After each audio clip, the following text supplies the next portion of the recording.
It's the Full Send Rejects. We're your hosts. I am Kodak, I'm the other Kodak. Hi, Billy. and we're here to talk about one of America's most gothic and emo writers, Oh, Edgar Allen Poe. We also have some more talk about wrestling, specifically deathmatch. As far as I know, there are zero confirmed deaths, so 0 stars. almost. We Almost. I'll take it. Okay. We also have a trip to Philly to go over and kind of an extended weekend. And we're also going to take name suggestions for a new photographic page from Billy. So, a lot in store today in this episode. Last episode, we tested our equipment. It sounded good. It made life easy. So, we're running with it. Made the commitment to buying it today. So, We have hopefully, it sounds. doesn't shit out. What's that? We have sounds now. We have sounds now. We do. Wish we were queued up for that. Whole soundboard to use. Wait, if you're making the sounds again, I can't hear them again. Huh, that's weird. Oh, I have it on preview, that's why. There it is. We'll figure it out. Yeah, Thank you. trial by You bass. made it. Did you hear the drum roll before? I did not. Oh. Well, okay.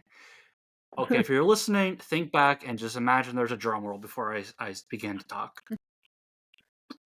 Yeah, you came in hot. I was very curious. Oh, well, there was supposed to be a drum roll there. That would have made more sense. Yeah. Well, there's egg on my face. It's Yeah, alright. we're still getting used to it. 2 years into doing this, so we're still learning. We just got a new program. We're learning. Yeah. Okay. So, first off, we had our Philly trip. Yes. Went out for Cole's 12th birthday. He wanted to go to Legoland. But first, we went somewhere else. We did. You told me about doing this last night, and it still annoyed me. Just wait till I find other sounds. However, keep in mind, now that I have this, I can kind of plan ahead and try and find other like sound bites to put into these clips and transitions between different things. So, Oh yeah, I learned that last night. We had a fun little producers meeting. We did. we sure did, because nobody wants to produce us for hugs. But yeah, we Do went to what the I Rocky felt. Steps. Yeah, I went to the Rocky Steps, ran up the stairs. Me and Cole did. He was like, "How are you going so fast?" I told him I'm a natural athlete. Kind of made me feel good at first. Like, okay, someone entering their prime is wondering how I'm doing this. So yeah, and I was in Hey Dude. So imagine if I was in actual athletic shoes. Like the Converse that Rocky wore. Yeah, I should have got Converse. You But yeah, fucked it up. was fun. It was a beautiful day. Yeah, it was very nice out. The stairs were nice. We saw some statues. Joey rode a moose. Yeah. Had an authentic Oh? cheesesteak from Philly. The George Washington statues. Where'd you by the- Huh? Where'd you get the cheesesteaks from? Literally someplace called the Corner Store. Okay, well, yeah, as long as it's not Pattergino. Fuck those places. No, we literally what happened was we had a situation where some people had to pee and some other people had to get a cheesesteak in them. And so we found the closest for each. Oh, fair. Actually found the bathroom along the way at a softball field or base park, whatever. And I had to use the ladies' room. There's nobody in there because when Joey came out, he said, "Hey, there's someone tweaking." I'm like, "That's the Philadelphia I know and love." Yep, there it is. Yep. Not to mention, in front of the art museum where the Rocky statue's at and the George Washington monument was there was some guy with a wooden cross yelling about people sinning and trying to convert people and saying he doesn't have his 2 kids because he sinned. And I thought that's not a good thing to broadcast. Yeah, well. You He get was those yelling down pretty there a lot too. about things, and it was just Yeah, I don't know. he blamed the devil. Yeah, blame the devil for whatever it was. Convinced him to do I whatever he did wonder to if make it's the music. same dude I saw. Was it at the art museum? I don't remember where it was. It was in Philly when we were going to Jersey. Was it like a an African American person? Okay, that narrows down by like a million. Well, it wasn't just someone saying the devil made me do it. He was blaming God as well. He's also going on that looking at girls is a sin, or looking at women's a sin. So being attracted to women's a sin, but usually it's, I don't know. It was Then how do weird, we but you know, how do we reproduce that way? well, you don't look. You just do the All deed. right. Yeah, it's like Braille. You have sex in Braille. That sounds Spit in a bumpy. cup. Just do it like the blind people do it, okay? If Helen Keller can do it, so can you. That was the blind one. But did she though? Well, she never got flashbanged. Okay. But yeah, it was interesting. The cheesesteaks were really good. They were. Got the cheese whiz. That was recommended, and it did not disappoint. 10 out of 10. And then we went Legoland. Legoland was a lot of fun. It was. I thought it was going to be, a little on the kiddie side, but it was entertaining for all ages. I always wanted to go. I'm sorry. We'll take you for Hanukkah. Our next time, we kind of want to go take that trip to Goshen, New York, because they have The biggest one. They have roller coasters. they and have stuff. roller coasters and stuff. It's an indoor outdoor, where this one's just like Yeah. an indoor. Joey was thing. telling me about that. Yeah, so it was an experience. Yeah, it was a fun time. I enjoyed it. They have a little 3D right there too. That's pretty cool. It was so fun. It was so cute. Not 3D, the virtual reality thing. Were you able to see from the outside? No. Oh. I went to the Changelina when you guys were doing Oh. that. But I got back and when you guys were just getting off, and CJ was like, "That was so fucking awesome." It was actually pretty neat because it's like a Lego race, and you have like stuff blowing up around you, going off course. There's at one point you leave the ground, and it's like, oof. Yeah, virtual reality is insane. Like, it really stepped up the game of rides and Yeah, just. I gotta start using Cole's VR thing, and not just for what I was originally going to use it for. Porn? Yep. Yep. I want to see it once, just because it's a curiosity thing. It's like when I learned that there's TVs with TV or fridges with TVs on the Wi-Fi. It's like, can you? And you can. You can look up at the hub on the fridge. Because they did it on the Coles. Yeah, it was my first thought. They're so excited for it. I'm like, hey, so can you watch the hub on there? And then we got a very nasty phone call that he was watching it. Yeah. And then I'm like, so what's the Ebony channel? What's Ebony? Oh, look it up. You'll find out real soon. And he found out. Listen, I'm just saying, every time there's a new medium to like watch things, I'm pretty sure one of the first 5 thoughts that guy's gonna have is gonna be like, so. I wonder what the porn quality is. Yeah, like, what can this do? Yeah, facts. It's just us. It's that little bit of a teenager in us that we have left. Yeah, it's the little guy fighting to stay alive. Yeah. Let's see. What else? Legoland. That little ninja section. I almost punted a kid because Cole was doing the little laser thing. He was doing good, and the little kid ran in. Yeah, the same little kid was asking Alina why she wasn't answering him. I almost punted a kid. Well, Legoland's fun. Then we did Hooters, which was amazing. The food was good. We went during the special was you buy 10 wings and you get 10 boneless for free. Yeah, pretty solid Good. deal.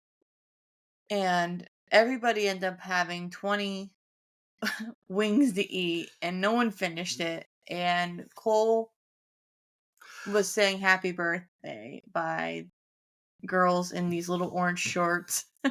And It's his 12-year-old birthday. That's like the best thing you could have got him.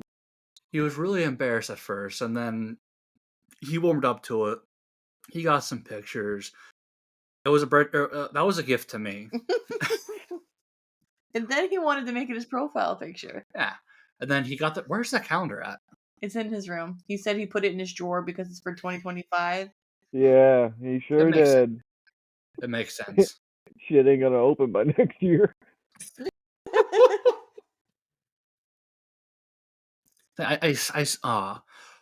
Billy, tell me this is a good idea or not. I want to No, just get. You haven't even heard it yet. I know. No.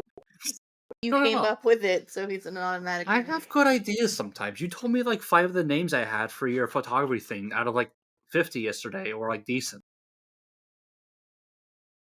Yeah, they're low odds, but Yeah, you have to like go through the shit to get to the gold. Okay, it's part of brainstorming. But I thought to like get an old like a magazine we used to have growing up, like an old school magazine, kind of just put it in his room and just don't say anything. see if it disappears. Well, no, I don't care about disparage. It's like, hey, this is okay. See how sticky it gets. Oh no, what's this? Do you want to time frame it like how long till the pages start sticking, or? No, just put it in his room. Don't say anything. Don't ever bring it up. Don't put pressure on. Like, here you go. Well, I feel that's kind of good parenting. Yeah, because like you don't say anything, and then it's just like, oh, okay, this is cool. So you're Yeah, not because punishing like him for doing it by himself.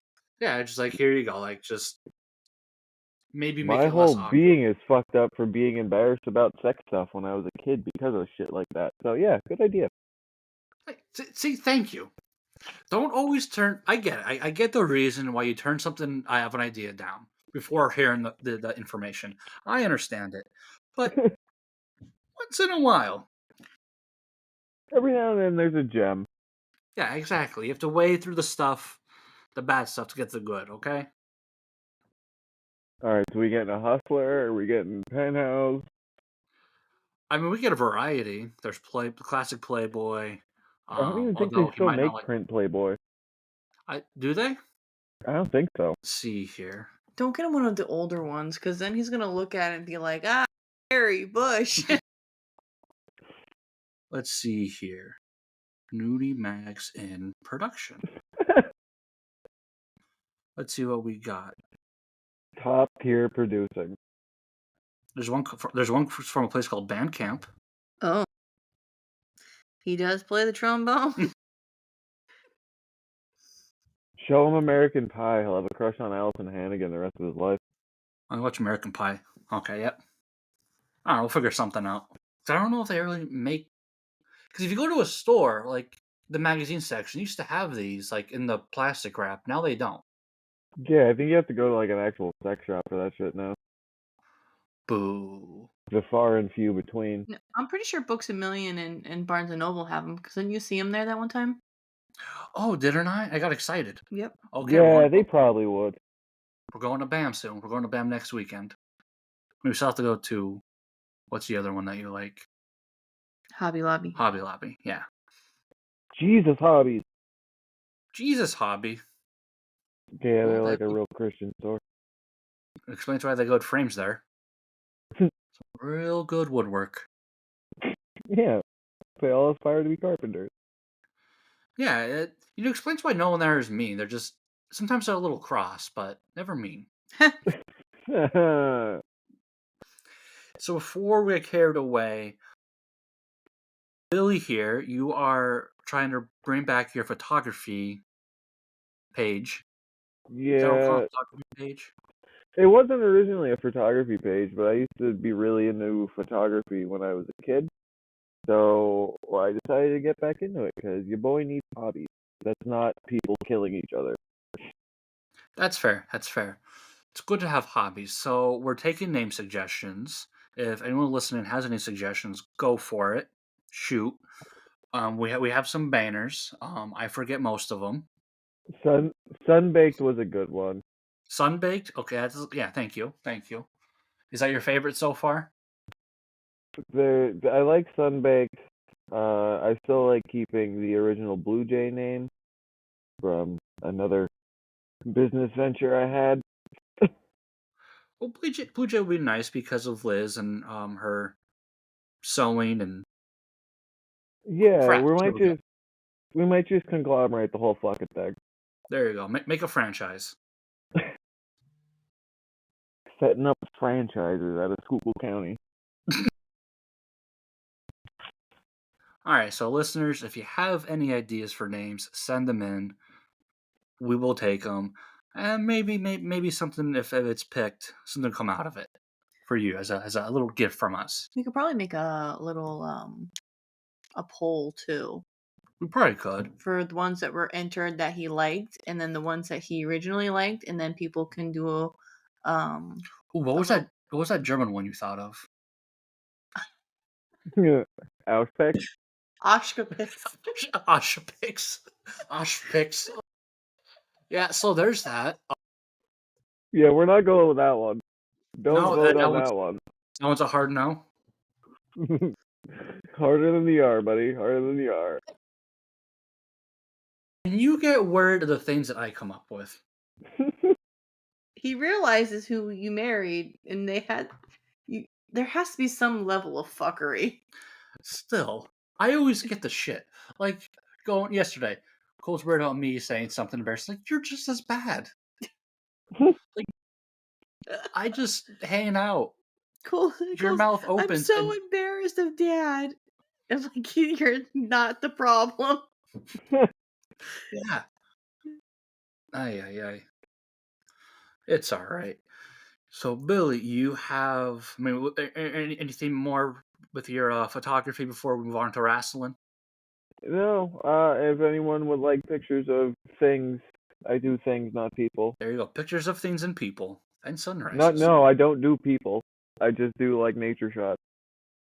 Okay, people and photoshops of people that are natural element. Got it. I feel a little bit Billy's sick gonna bring back the nudie mags. here. Yeah, that's what I'm doing. There you go. I mean, the picture you sent me yesterday with that triple X sign. I mean, The test shot that turned into an actual good shot. yeah, I think that was a hint. All right, we might have a pass. Might have something here. All right, so what do you got for wrestling? What's our wrestling deathmatch update? All right, you guys heard all this before, so reading it feels a little obnoxious. A new company from Oregon had their first show. Pacific Northwest's first show is on YouTube and it's completely free. Some of their talent choices were questionable, how they dropped slack, for shit that happened years ago that wasn't true. The show itself was pretty good, and I think they're coming back in January, and I'm excited to see what they got. Okay. ICW No Holds Barred returned on Saturday, October 5th. This was supposed to come out shortly after that, and didn't. Since I came back into the deathmatch wrestling community, No Holds Barred has been one of my favorites, and I was kind of bummed when they went on a hiatus a couple months ago. The No Holds Barred 64 is available for replay on IWTV, and if you do watch it, you'll be able to see me and my wife creeping by the garage door trying to hide from everybody. Do the creep. Ha ha. Do the creep.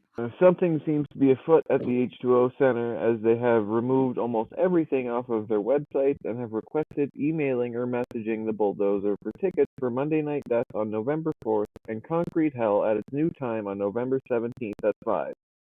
I have the actual inside scoop as to what's going on, but I'm not at liberty to say it. It's not my place. Expect an announcement from Matt Tremont in a few days or weeks would probably be my guess. Billy, why are you holding out on us?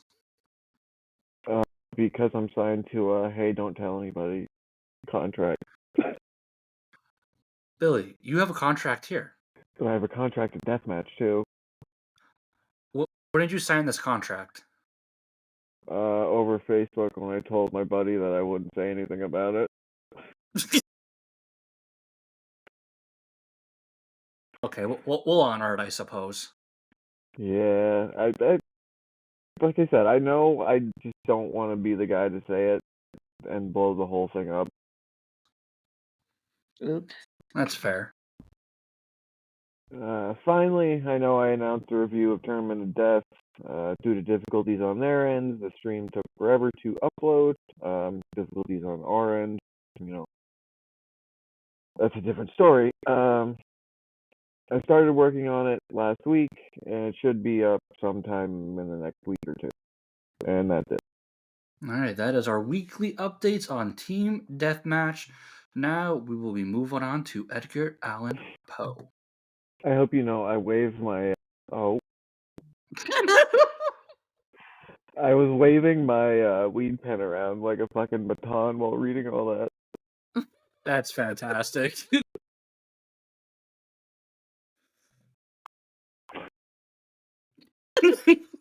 There it is. Sorry, I saw a transition and I thought I was gonna get like a few seconds of a transition to Poe, and then it was just one sound. Yeah, well, here we are. We did You may it! you may be seated. Yeah, I'll have to work on that. Okay, so we got Edgar Allan Poe. Edgar Allen Poe, you know what I mean? Poe money and Poe problems. Alright, I have to change this because I wrote this weeks ago. Well, just the opening part. Alright. We here at the Full Send Rejects love that spooky life, so I thought I would take today, not a very special day because it's October 20th and this was written on October 3rd, to pay homage to someone who heavily influenced almost anything creepy, Edgar Allan Poe. We all know the chilling tales from Poe, from the Raven to the Telltale Heart. They had the ability to send shivers down people's spines for centuries at this point. But how much do we actually know about the man? If you're listening to this podcast, or ones like ours, you probably know a lot. He's kind of a hacky topic, but I never got the chance to write this paper in ninth grade, or it probably was assigned and I just didn't do it. I don't know. I was high for most of it. Excellent. Edgar Poe was born in Boston, Massachusetts on January 19th, 1809. He was only Edgar Poe at that point. Allen comes in later.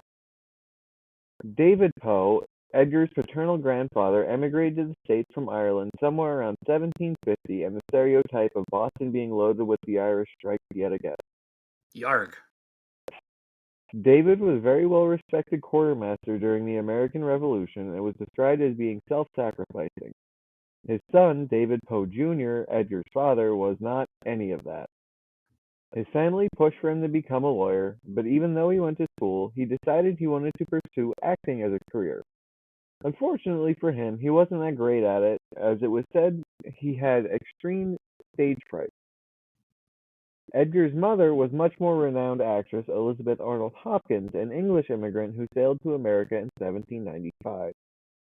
The two married in 1805, a short time after Elizabeth's first husband, Charles Hopkins, died of probably yellow fever, as one was known to do at the time. The couple only had one child before Edgar, Henry Poe. Eliza also had a child after Edgar, but I need to go a little further into the conspiracy on this one. You know, I really hope this stage fright thing doesn't impact his acting career. Yeah, it won't. Oh, not the water. H2O. It's lemon lime sparkling water. I'm a classy broad today.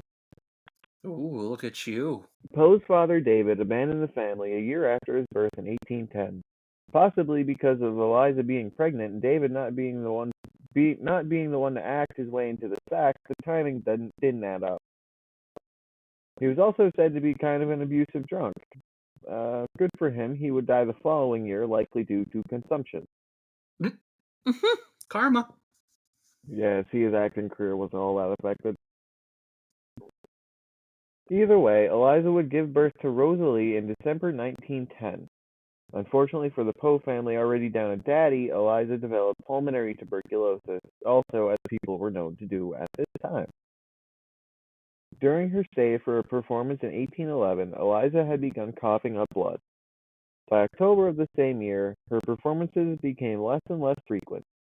The Richmond Theater put on a benefit show for her because she was that well known, but it's tuberculosis. We all know that's pretty much a death sentence. It's just good to see benefit shows were still a thing way back in the 1800s. I hope they never die. Eliza would finally succumb to the illness on December 8, 1811, surrounded by her children. This wouldn't be Edgar's last brush with consumption, and I'm pretty sure every one of them fucked him up real hard. Might have something to do with him being America's first emo. Yeah, it definitely played a part. Following the death of his mother, leaving the children orphaned, Edgar was sent to live with acting friends of Eliza's, John and Frances Allen. His brother was adopted by their paternal grandparents, while Rosalie was adopted by the Mackenzie family. John Allen was known to deal in a variety of goods. Basic, run-of-the-mill stuff, cloth, tobacco, people. Excuse me? Yeah, he was a slave trader. Oh, okay. All right. Well, cool. Yeah, he's kind of a dick. The family, Boo. huh? Boo. You can't boo this man. The family never formally adopted Edgar. However, they did change his name to Edgar Allen Poe, and that's the story of why the Baltimore Ravens are allowed to have 3 different mascots. Thank you for your time. I appreciate the clap so much. Well, I figured I couldn't clap during the whole slave talk, so here we are. John was known to be a very strict guardian to Edgar and discouraged Edgar's aspirations to be a writer, although that didn't mean he skimped on his education. The family would sail to John's homeland of Scotland in 1815, where Edgar would attend a grammar school in Irvine, Ayrshire. The following year, Edgar and John would travel to England, where he continued his schooling at a local boarding school until 1817, when he was shipped off to what was known as a manor school, which is just a fancy England word for Catholic school. Letters from the school to John remarked that Edgar was, a brilliant student. Good for him. I'm glad. Glad he's a good, upstanding kid. He's a bright little lad. Edgar, now 11, traveled back to America with the family and settled down in Richmond, Virginia in 1820. Things seemed to have soured shortly after here between Edgar and John as teen angst began raging in the world's first emo kid. In 1823, Edgar would find his first love, being that in the form of a classmate, his mother, Jane Sith Standard. Jane Milf Standard. Yeah, I kind of tried to brush over how much bad, not right shit was in this. Oh, wait, he's 11. Mm-hmm. Oh. Yeah, it's a classmate's mother. Ooh. Way to bag a baddie.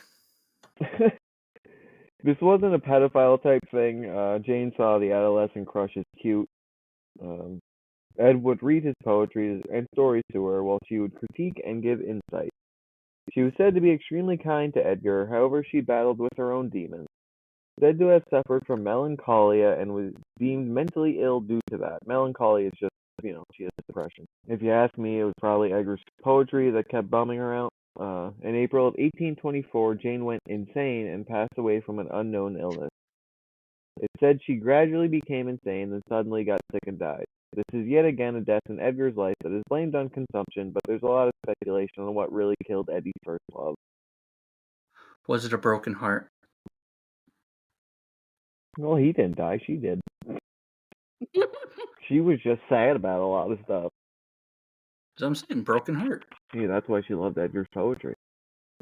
Ah. She was already there. Damn. We're on to something. Following the death of Jane, Edgar fell into a deep depression. John was pretty sick of his shit, writing Edgar's brother Henry about Edgar not appreciating him and Francis and doing nothing around the house.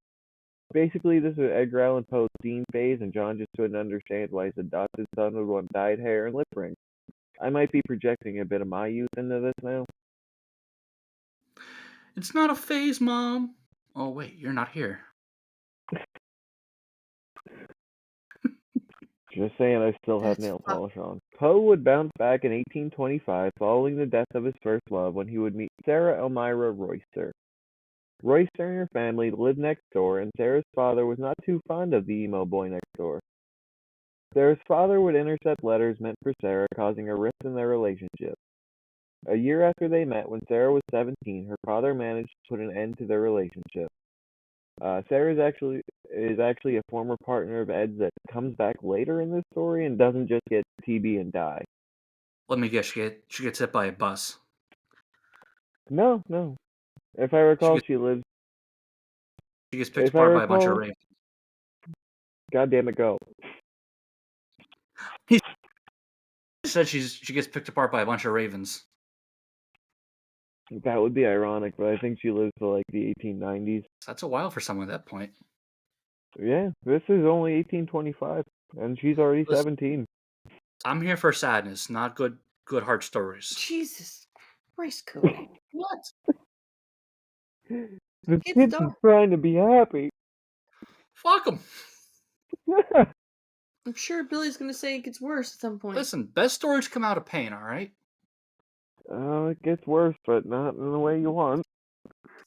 Oh, In an attempt to get away from his unlikable home life, Edgar would register to the University of Virginia in 1826. This was pretty much the final straw in Edgar and John's relationship. John only provided Edgar enough for his tuition and nothing else. Edgar was pretty much left up shit creek when it came to food and basic necessities. He pretty much gambled his way into more debt trying to survive, and Edgar would go on to blame John Allen for adopting him instead of letting him live with his grandparents like his brother Henry. silly adoption. Not my real dad. Although I heavily do relate to whole, I'm gonna try and gamble to try and make money out of this. Yeah, it doesn't end well. It does not. It does not. Hold on. Oh, you got it? Sorry, I almost died. Almost died. Okay, well, was it TB? Might have been. It did involve coughing. Well, time to get yourself checked. Get some Ah, TB and shit. write some poetry. Ah, shit. After a year, Edgar couldn't afford to stay enrolled at the university and was running from debt collectors for his gambling debt. This was at the time when debtor's prison was very much a thing, and Poe didn't feel he'd be welcome if he returned to Richmond with the Allens, so he did what any reasonable 18-year-old would do. He joined the military. Goddamn right he did. On May 27, 1827, Edgar enlisted in the U.S. Army under a fake name, Edgar A. Perry, fearing he would be turned into the debt collectors and tossed into prison. He also lied about his age, saying he was 22. I don't know why. The Army bought it because how the hell do you check that kind of thing in 1827? And Private Perry was sent to Fort Independence in the Boston Harbor. He was only paid $5 a month, but managed to save up enough scratch to get his first book, Tamerlane and Other Poems, published. The works weren't attributed to Poe, as he was trying to hide his identity. The poems were only Excellent. In my head.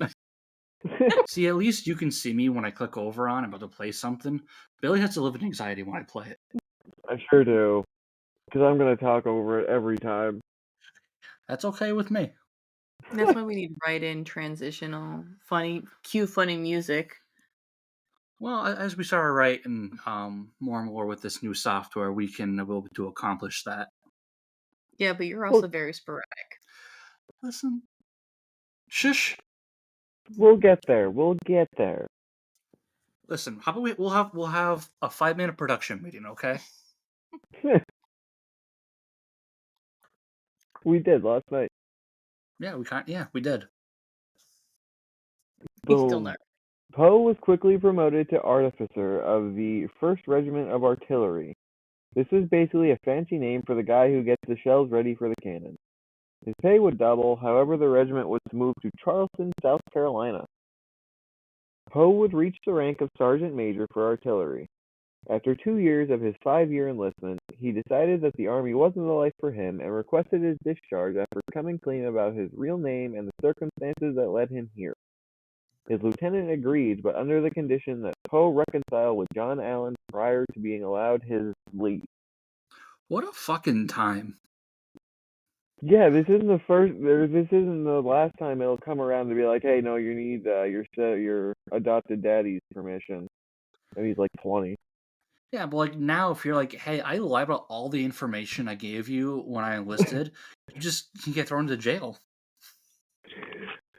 Yeah, actually, now looking at it, thinking on it, he lied to the Army, and they're just like, no, you have to make up on your dad.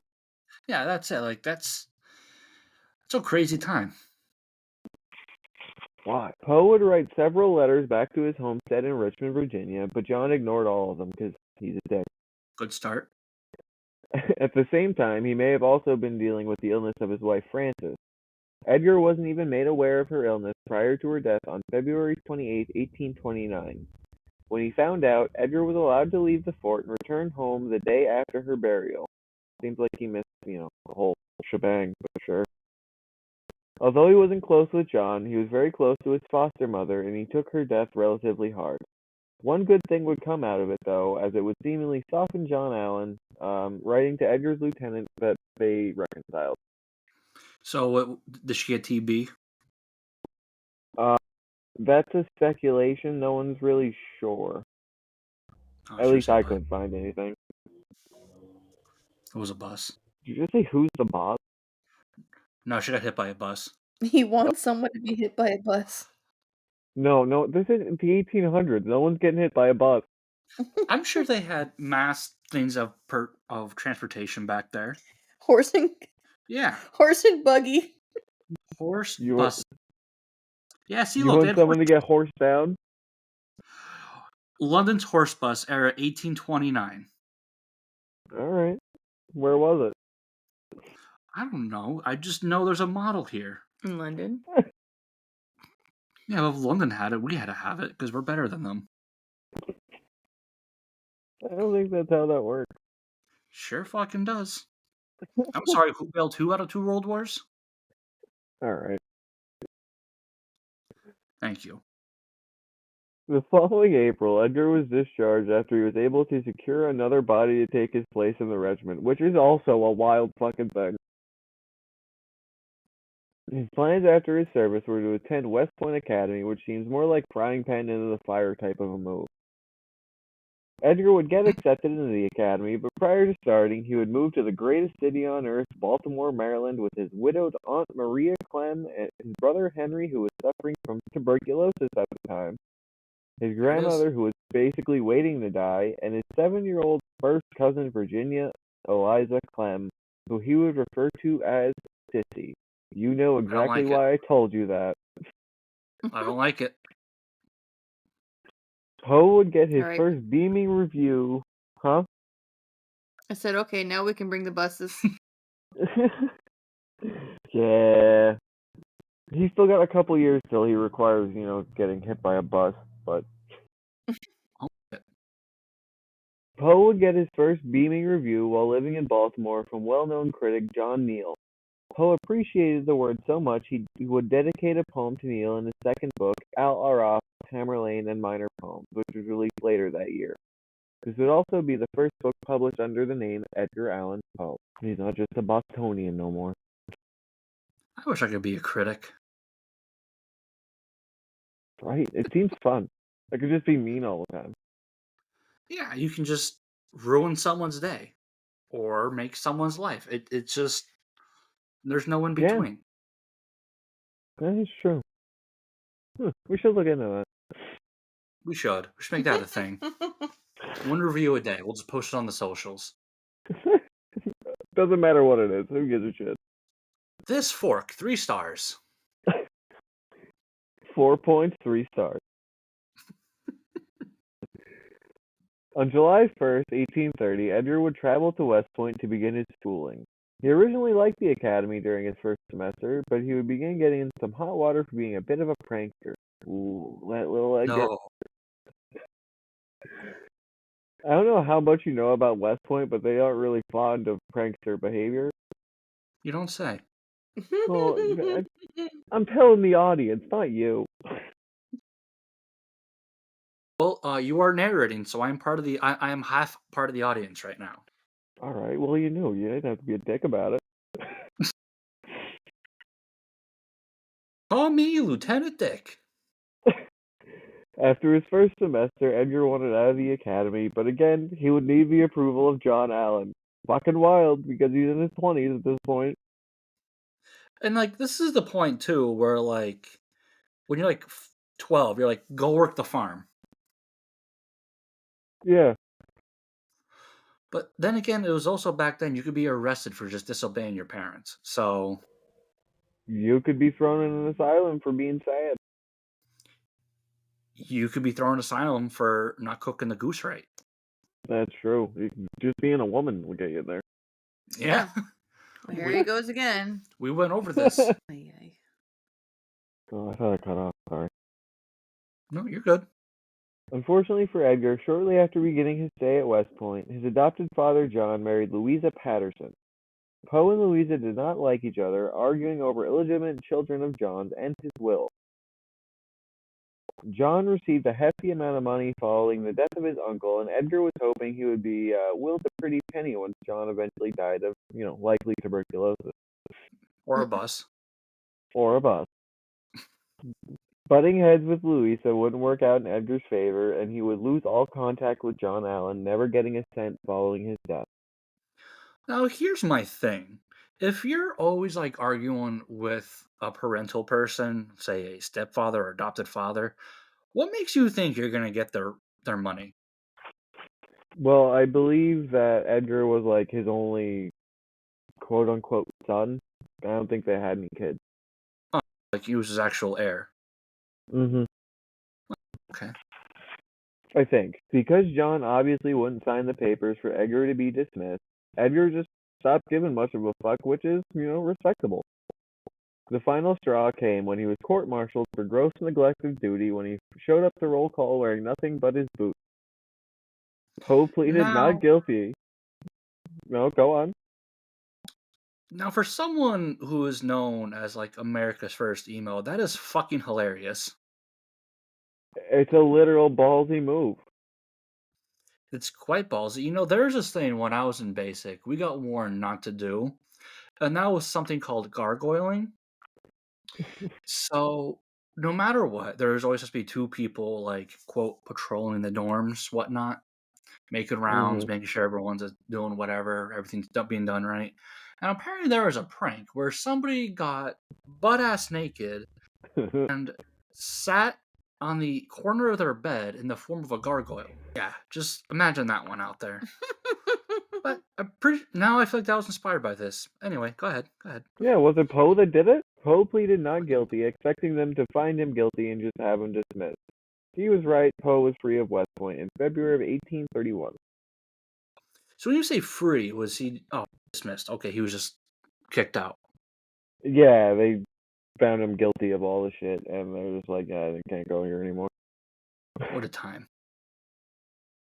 You are guilty of being a prick.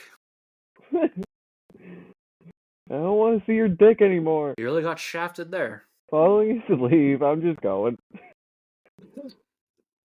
Following his leave, Poe would integrate to New York and release his third book titled simply Poems. The book was mostly financed by fellow cadets donating during his stay at West Point. All around, they raised about $170, which is more than enough to publish a book in the 1800s. The book was labeled as a second edition and included a dedication to the cadets who helped fund the project. The book made no money again. Fantastic. Suffering artist. Maybe he should have came up with a more original title. Yeah, Poems isn't really doing it. In the summer of 1831, Poe would be called back to Baltimore after receiving word that his brother was very sick. Henry had battled alcoholism for years, but it was now being compounded by Poe's favorite disease, tuberculosis. He would pass away on August 1st, 1831. Following his brother's death, Edgar would continue to live with his aunt and his cousin Virginia, aka Sissy. Don't like it. Although Poe was saddened by the death of his brother and his struggles to make it as a writer, he did manage to find love again with the help of his at the time 10-year-old cousin, Sissy Virginia. Nope. After she... Nope. well, not yet. At least this is Baltimore, not Montgomery, Alabama. Yeah. I don't remember where the Mason-Dixon line is, but it's got to be close to there. It's below Baltimore. After seeing a neighbor girl, Mary Devereaux, Poe would begin sending Virginia to the neighbor's house with love notes. One time, he would even be brazen enough to make Virginia to ask her for a lock of hair, which even for the 1800s seems like an odd question. Mary would actually go on record in 1889, years after the interaction, and confirm that Virginia was the one that would show up on her doorstep. She also confirmed the hair part, which still fucking weird. She did find him charming, claiming that he was passionate and intense in his feelings. She's a child. No, this is the neighbor girl. Oh, the neighbor girl. Okay, I'm sorry. Yeah, we're not there yet. Oh, yeah. Okay. Cool. Mm-hmm. Cool. You know it's coming. I'm sure there's a lot of things coming. After the couple, oh no, I might die again. No, it's a tuberculosis. Billy, whatever you do not go near a bus. I swear they're connected. Noted. Noted. Oh. There's a whole conspiracy here now, isn't there? Listen, you guys tried to tell me that we couldn't make hurricanes, and I was convincing. All right. After the couple had begun dating and doing the do, Poe would end up blowing Mary off for a date when he met up with some buddies from West Point. He would finally show up hours later smelling of booze. That's Army right Mary, there. yeah, he learned a lot. The essentials. Mary obviously gets pissed, tells him to leave, but he refuses. Poe continued trying to get into the house to talk to Mary, but her mother was blocking his path. The entire time, Poe was drunkenly shouting, "She is my wife in the eyes of God!" Basically confirming that they had done the premarital hanky-panky. Edgar, you dog, you. Mary would break off the relationship that night by being disgusted by the actions of Edgar. Too late. She was done. I just want to see this dude wielding like a bottle swinging around in the street. Just, "She is my wife. My wife, God damn it. Me and Jim We Beam said we fucked." we did the dirty, and there were witnesses. I gave her the bus. I gave her my telltale heart and then my telltale wiener. You know what the Raven really is? That's what I call my pecker. Oh. After the breakup with Mary, Poe would begin another career path. He would still be a writer, but he would focus more on short stories for magazine publications, mostly in Philadelphia. Following the magazine publications, he would begin working on his first and only play, Politian. I should have looked up how to pronounce that. But after bad reviews, he gave up on the idea. That's why I didn't know it. His work was getting noticed, however. In 1833, Poe would be awarded a prize by Baltimore Saturday Visitor for his short story, Where's My Arrow? Miss Found in a Bottle, through his growing connections, Poe would befriend Thomas White, the editor for the Southern Literary Messenger based out of Richmond. At Sounds least it's not racist. working. Yeah, he's getting shit done. Yeah, he's not just, yelling at people that they're his wife. We fuck, she's my wife. Oh yeah, he's also like a raving alcoholic through all of this. Yeah, you know what? I kind of snuffed that one out. It smelled like whiskey. Poe would begin working for Thomas as assistant editor in 1835. This was mostly how authors would make actual money back then, as copyright laws were pretty lax and a lot of work was getting stolen across the pond by British authors. Fuck. Time to fucking launch another revolution. Edgar was no different, and this would affect his career probably a lot more than most people would even imagine. Unfortunately for Ed, the position wouldn't last very long, as White would fire him, citing that he would show up to work hammered. Been there, buddy. Yeah, we've all been there. It happens. It happens. Especially when you're in the military or was in the military at some point. Kind of just happens. Yeah, there's no shame. Yeah. Gets all of us. Following his dismissal from the Messenger, Poe would return to Baltimore yet again, but this time he gets real weird with it. When he returned to Baltimore, he would begin dating Virginia. You know, cousin Sissy. There it is. She was only 12 at the time, while he was 25. Oh! He would procure a marriage certificate on September 22nd, 1835. Congrats, guys. We all share an anniversary month with Edgar Allan Poe and his cousin. Well, I'm getting... Babe, we're changing our date. Don't like this. Well, at least this time he, waited for the marriage before he sealed it. Yeah, that's true. I'm just trying to be positive spin on this. I don't like it. She's 12, Don't he's worry, 25. there is a positive spin a little later on. Wait, now, do we know, was she a first cousin? Yes, she was his first cousin. I thought this is Baltimore, not Biloxi, Mississippi. To avoid questioning, the pair lied on the marriage license, saying that she was 21, even though I don't understand how people couldn't figure out she was a literal child. Even though it was technically legal, it's still a real off the fucking wall move. Poe did really seem to love Virginia, spending the rest of her life together, but we'll get to that too. Yeah. I don't. I'm. Ah. No. Well, don't worry. The okay, semi okay spin is working out. Or it's coming up. Don't worry. Uh, Following the new marriage, Poe would try his hand at a teaching gig at Richmond Academy, because you didn't really need credentials at the time. You could just say I'm a teacher and people go with it. During this time, Poe's second cousin Nielsen offered to take Virginia in to look after her while she reached a good age for marriage, which at the time was considered 13. There's your good spin. oh, so they just said she just. No, no, that's not a good spin. So Hey, he got I'm gonna take your wife, who's your cousin, for a year until she hits 13, so it's okay. well, they only got the marriage license. They have not got the marriage wedding. This is a guy who showed up to a girl's house drunk and told her mom, "Hey, we did it, so she's mine." She is my wife. Oh, Oh, it's about to get worse.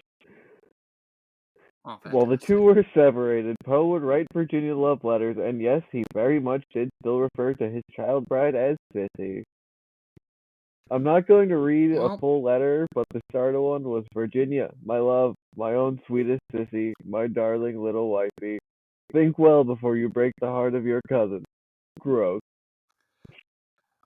Virginia, my love. That's Really, the no. Virginia, my love part's what's throwing you, not my own sweetest Sissy? I'm just. I'm beginning at the processing stage. Okay, I'm trying to take this little by my own sweetest sissy, my darling little wifey.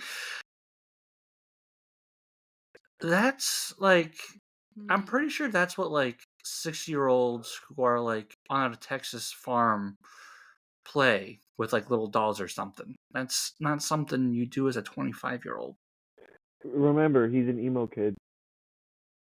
Yeah.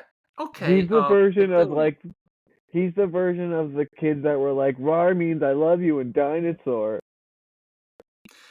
Yeah, I know a few of those, and I don't think any of them married their cousin.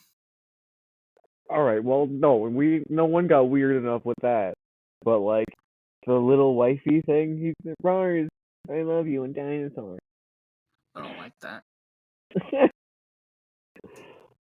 On May 16th, 1836, the two would finally actually wed when Virginia was of suitable marriage age, 13. The two were married at their boarding house in Richmond. Poe would try to make ends meet, take care of Virginia. Although he wasn't making much money, he would pay for her to get singing lessons, piano lessons, and would tutor her in basic knowledge because she's a teenager who needs fucking schooling. Yeah, that's what happens when you marry a fucking child. Even though Poe was really hoping for the teaching gig, he would ultimately not get it. The pair would return to Richmond after making amends with Thomas White of the Southern Literary Messenger. He would return to work as an assistant, and he promised to change his drinking habits. Heard Poe that one would, before. yeah, right. I've said that one before. Poe would stay at the Messenger until 1837, publishing several stories in review and boasting that his work made the company grow exponentially. Unfortunately for Eddie, he wasn't getting any, as reports say that he and Virginia slept in different bedrooms at the time, which is still gross. After he left the Messenger, Poe and Virginia were on the move again. This time they traveled to Philadelphia. There's actually a historical landmark spot at his old residence on 7th Street in Philly. In Mm, 1838, huh? I'm glad I know that after I was in Philly. Oh. Yeah, sorry. See, if we would have actually had good software, we would have had this done. You would Yeah, have known. this is why we have the upgrades. Directly this. This is the direct cause. 1838 in Philadelphia were good to Poe as he would release his first and only novel that year, the narrative of Arthur Gordon Pym of Nantucket.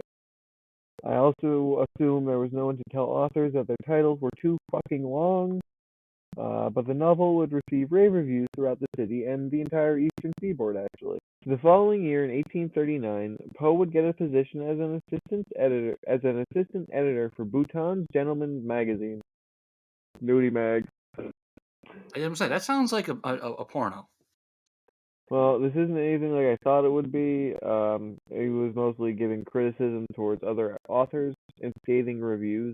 So no tip. I would not think. So this dude is trying to make a name for herself, and he's just like, "Hey, I'm gonna get a job where I can just talk shit in other authors." Mhm. Yeah, he was a critic. You know, that's pretty smart. It's probably one of the smartest moves so far. Oh yeah. Poe would also release another collection of works titled Tales of the Grotesque and Arabesque. This didn't go over nearly as well as the novel, and it seemed the general public wasn't too fond of the scary and macabre shit Poe was coming up with. Well, maybe that's because they don't marry their cousins. Yeah. Well, following yet another flop release, yeah, I'm just gonna keep going. I don't have an excuse for him. I'm not giving him one. I'm sorry, just well, all right, move on. Following yet another flop release, Edgar began kicking the idea around of starting his own literary journal in the city called The Stylist. Poe had purchased advertising space in the Saturday Evening Post for the June 6, 1840 issue to reveal the idea, but Poe wouldn't live long enough to see the journal get off the ground. He would leave Bhutan's in 1841 and began working as an editor for Graham's Magazine, a very well-known publication at the time. They were known for short stories, reviews, music, and fashion news. The publication paid better than anything he's had at a whopping $5 a page. The same year, Poe would publish one of his more famous stories, The Fall of the House of Usher.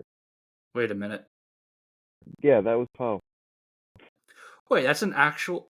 Huh, son of a bitch. Yeah. Grams would also publish one of the most famous Poe titles, Murder in the Rue Morgue, which is classified as the first modern detective story of the era. I forgot about this part. Poe would attempt to become a part of John Tyler's administration around this time, even if he had zero political experience. If we're keeping up with the landscape of things, not much has really changed there. I was gonna say. Poe would actually schedule a meeting with Tyler, only to blow it off, claiming sickness. An individual close to the situation stated that he believed Edgar was just hammered. He would never be appointed to the presidential cabinet. Now imagine being at a time where just skipping out because you're hammered will be enough to keep you away from political office. Yeah, I mean, he didn't tell John Tyler that he was drunk. He just told me he was sick, but he was more than likely drunk. I mean, a hangover is still sickness. Yeah, That's he could be true. Yeah, he was probably just hungover. I've been there. I've called out for that. the consumption.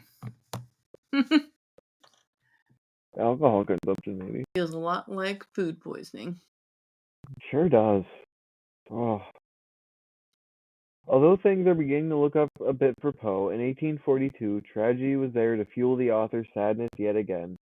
What When a great Virginia... optimistic look. Yeah. I mean, he's got to be sad to get the best work done. When Virginia was only 20, she suffered the first hemorrhage from tuberculosis. At this time, Poe knew that the first sight of blood was basically a death sentence to anyone suffering with consumption.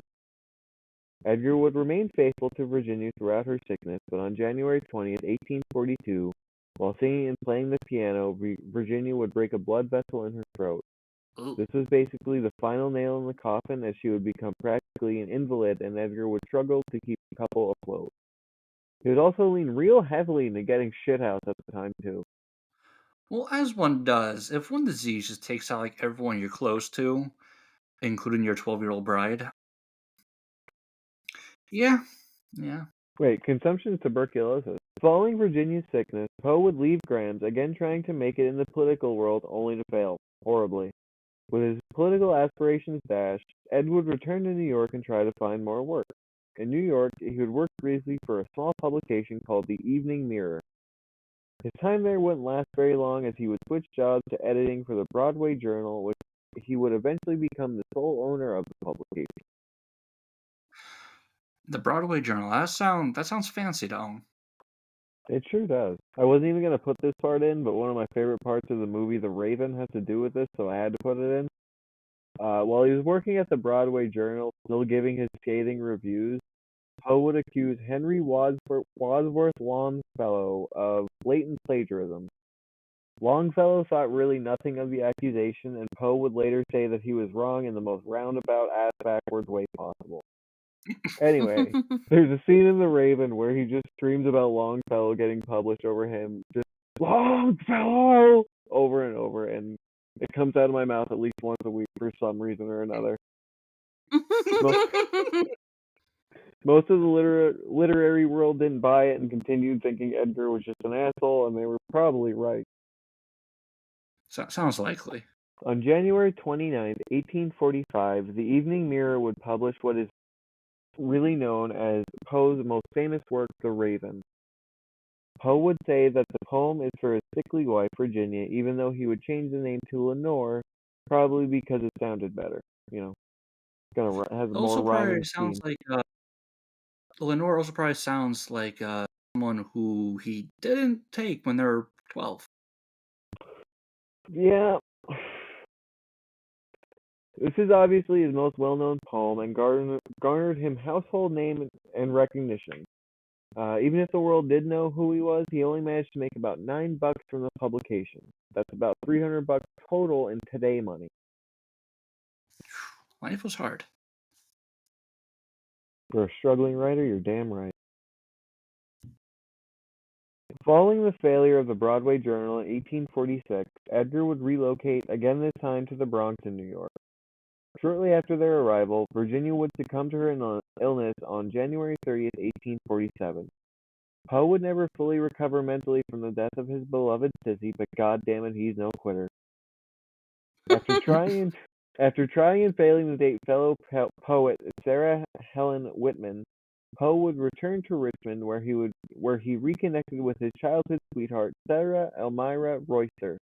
She didn't get hit by a bus yet. Yet? All right. Well, I may have said yet to hype you up a little bit. It's like a reverse Forrest Gump. Like, there's this girl who's just probably doing nice things, and this guy's just being an asshole going around doing whatever. Like, hey, you're good enough now. Yeah. I had to, throw out my cousin for a couple of years, but